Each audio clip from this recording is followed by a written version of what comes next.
चप्पल पाई मृत बापा को चिन्हिले पुओ 2.5 वर्ष तलू निखोज हो जाइथिले बापा आ हठात 2.5 वर्ष पर बापा को खोजी खोजी आसी थाना रे पहुंचीथिले पुओ। पुलिस जबत करिथिबा अलग अलग चप्पल को देखि मृत बापा को चिन्हिथिले पुओ। एभली घटना घटिछि उदला थाना रे 2023 मसीहा नवेम्बर 8 तारिख रे उदला थाना बहुबंध सुरेई साही काजू जंगल भितर थिबा एक कुओरु गलित मृतदेह उद्धार होइतिला। मृतदेह को कुओरु बाहर को आनिबा परे योजनाबद्ध भावे तांकु हत्या करा जाइतिबा पुलिस स्पष्ट करिथिला। तेबे मृतदेहर परिचय खोजी पाइ नथिला पुलिस घटनास्थल 2 गोटी अलग अलग चप्पल मध्य जबत करिथिला।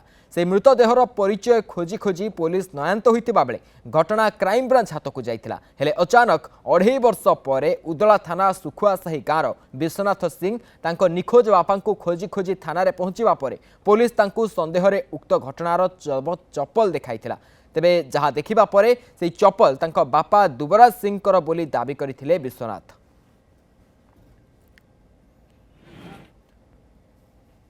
आपण बापा बोली जानिले जे चप्पलटा अलगा पिंधिची बोली कि आमे देखिले जे चिन्हट कर चप्पल देखा जाउछ हमको बापा सेटा सार जितकी को लोक को कहचंती कि मारजी बोली कि सही हमर जते बेले हमर वंश भितर मार दिचंती बोली कि संधानटा पाइले जे ना बापी सिंह आ विदय सिंह तांकर नाटा देला ता चमकी सिंह एतिकी से हांडी देथिला सेही भितर ताकू शेष कर देइचंती बापा।